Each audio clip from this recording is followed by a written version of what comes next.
going on, everybody, and welcome to the One Tap Gaming Podcast. My name is Solemn, and joining me today are my wonderful co-host, Smithel. Smithel, go ahead and say what's up. Hey, everybody, how's it going? And, of course, the one and only actual Rums. Rums, what you got going on today, bud? Hey, guys, not too much. Awesome. Hope you guys have a wonderful day so far. But today, we're recording our episode 0 of the One Tap Gaming Podcast. It's really exciting. Just go ahead outline kind of our goals for this podcast. This show is to focus on this content around the new game Valorant, the tech FPS from Riot Games. I'm going to be uploading regular podcasts about once a week, eventually getting to some YouTube guides, videos on agents, the news around the community, what's going on, and really creating a space for discussion, for more relaxed content within the community where anybody can come in to pick up the game and enjoy this game that we've fallen in love with so much.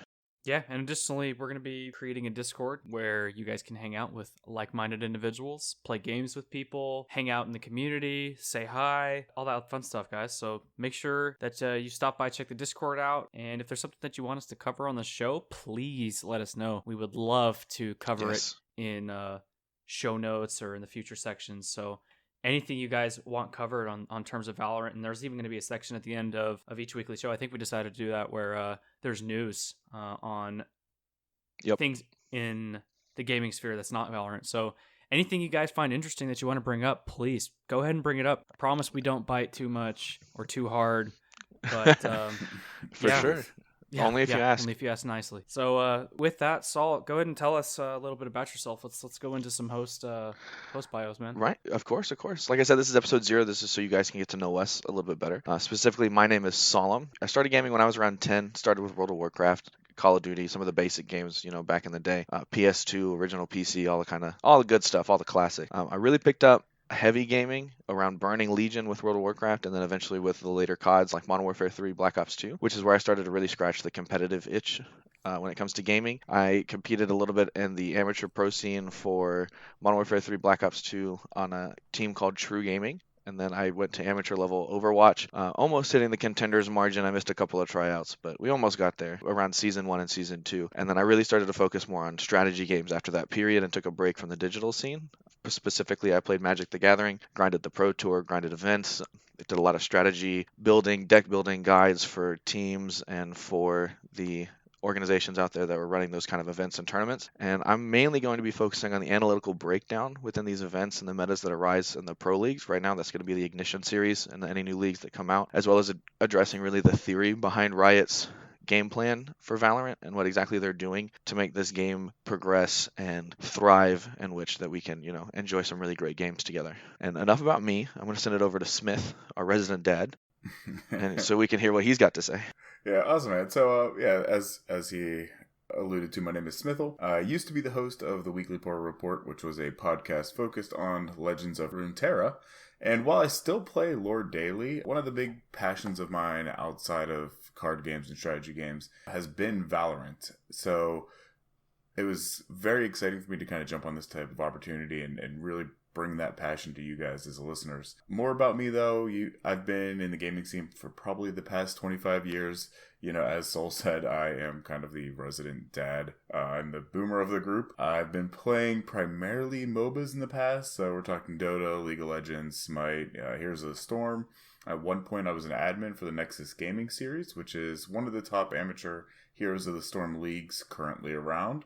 In regards to Valorant, though, I am the very first person to admit that I am not a top pro-level player in the game, and I kind of pride myself on that. I very much like being the average, everyday Joe type of player. My goal is to really help focus you guys on tips and topics that you can do as an average player to help you improve your gameplay and maybe help push you towards the next ranked milestone. I'm going to be working to make sure that I stay connected with you guys as listeners and make sure that we're really addressing your questions and topics that you find the most meaningful each week. But other than that, I don't want to take too much time, so I'm going to really send it over to Rums to introduce him to you. Smith. So, want to lead off? I'm not the fake Rums. I am the actual Rums. Super excited to start producing content for you guys. It's been a dream of mine for so long. You can't even begin to explain how much I want to begin creating content. It's an avenue that just allows me to give complete creative freedom, and it's something that I've been looking forward to doing for a long time. So, much like the two fine gentlemen before me, I'm a longtime gamer. Started real early in my life. Started really with RPGs like Oblivion, the Elder Scrolls series, really just RPG games. I started playing Counter-Strike casually 2015.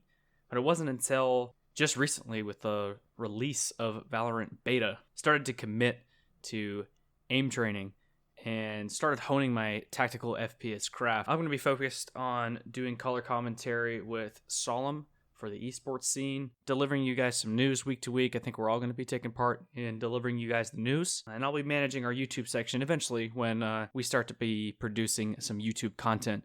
Super excited for that. So stay tuned for that, guys. I'm super excited. Yeah, I mean, it'll be excited to see whenever we kind of get to that milestone. But one thing that I think maybe we should address right away, and I'm sure people that are kind of stumbling onto this podcast are wondering is, why Valorant? What made it important to us to bring this type of content as opposed to other games? I don't know if either one of you want to jump on that first and answer the question, or if you want sure. me to kind of take the lead. Go for it, I'll take it. Yeah, sure. Yeah. So specifically to Valorant, I really felt a drive towards this game, which I haven't felt in a really long time. The last time I kind of felt a call towards a specific game like this was maybe, I don't know, early Call of Duty, like Modern Warfare 2 was the last game that I spent so much time on and like focused on. Yeah, I know that's a good one. But specifically, this game just seems to be hitting all of the right spaces for me. I played a lot of card games in the past, and the thing that always drew me to those was that they were really simple for me to pick up and teach other people and enjoy with other people. But I could spend a lot of time, thousands and thousands of hours really honing the game down and trying to perfect my game and my specialties in the game. And I think that's something unique that Valorant's kind of established. The game is a lot simpler to pick up as compared to something like Counter-Strike or Rainbow Six Siege. It has the same flavors, it'll have a little bit of the same strategy, a little bit of the same gunplay, but the method to the madness is a little bit simpler to kind of pick up as an average player. And I think that's really something fresh in this genre, but it's also allowing such a high ceiling of precision professional play, especially with the recent like TSM Sentinel matches that we've been seeing going back and forth, and their use of utilities and character strategies, building new meta after new meta. It's something I think that this game has really hit the nail on the head, and created a unique experience for us to craft and create. And that's why I really want to spread this to other people so they can see what I'm seeing in the game and maybe help them, enjoy it just as much as I do. Yeah, I mean, I think you kind of hit the nail on the head for a lot of those topics. And it's funny that you mentioned Rainbow Six Siege, because before Valorant, that was my tactical shooter of choice. I very much enjoy games that I don't feel like enemies are bullet sponges. So I played COD, obviously I grew up on the COD line. And while they're fun, and I do enjoy playing them, it's one of those things that I feel like, I could be shooting somebody for about, 30 minutes and they're still just kind of walking around. Yeah. Whereas in here, you go down quick, and even if you don't go down quick, there's such a slowdown when you get shot that you're at a significant disadvantage. So you can't just run and gun and jump and do whatever you want to do. You got to be real tactical about your movements. Right. So I feel like it took kind of like the best pieces of Rainbow Six Siege, merged them with the best pieces of Overwatch and CSGO, and it created this kind of monster of a game that I'm hoping a lot of people jump onto and really stick with, because it's definitely showing that it has some legs in regards to what it can bring to the table, and the developers and everybody, they're awesome and really good at listening to the community and trying to get feedback and push out content in such a period of time that doesn't feel too fast or too slow. And if I recall correctly, I believe the game was actually developed in part by an ex-CSGO player. Yeah. The name it's Volcano. Yeah, that's it. And Volcano came over and helped develop and worked on some of the maps and stuff like that. So when you're developing a game around that type of mindset and that type of scene, as opposed to trying to build something and hope that it fits into the mold later, is awesome. Is an awesome way to do it. I personally couldn't be more pleased with how Riot's been handling the releases, how interactive they've been with the community in terms of feedback. Morello's doing a great job on Twitch, answering and fielding questions. Any feedback the community gives, Riot is more than receptive to take that feedback and put it into a patch so that they fix the issues that the players are talking about. And I gotta tell you, it's so refreshing to see that in a game world today, where it just feels like a lot of developers are out of touch with their player base. It's very refreshing. It's not something I've seen in a long time. Totally agree. Also refreshing too is I played a lot of Overwatch before Valorant. I was not as good as you, Solemn. I think I hit Diamond once or twice, so I wasn't bad, but The RPG elements with the abilities created enough refreshing gameplay, and this is the same way in Valorant as well. The abilities creates a certain utility kit that only certain agents can bring to the table. And I think in a given gunfight, those abilities and that utility being able to completely change things around is refreshing, and it keeps every game new. Every game fresh. For example, Right. there was one match one round in the Ignition series where there was one match where it was TSM v Sentinels, 11v12. Drone was sitting behind a box. Sentinels had flush sight. TSM was trying to go on the retake. Drone shoots up a recon dart as Sova on top of U-Haul and reveals the entire site. Even for just a second, one scan was all it took. And that was enough for TSM to completely dominate and retake the site. I think from there on, they went into overtime and they ended up winning the Ignition series. Yep, they took it to 14-12. Yeah, That's the and last the match. fact that one ability changed that entire round, which could have gone so south for TSM. That is something that I find just so damn refreshing about Valorant. Every game feels like something completely new, and it's Yeah. And it's Agreed. funny that you say that because I know that I'm the only one married out of us three, but my wife will watch me play this game. She goes, "How can you play the exact same thing over and over again?" And, oh, you are married. I forgot, Rams. I apologize, but yeah, like I don't know if your wife games or anything, but my wife very much is very one of those people saying like it looks like you're playing the same thing. I'm like, oh my god, it's not. It's different every single match, and understanding how they're playing and what you're playing and what agents you have, what agents the enemy have. It's amazing. So I mean.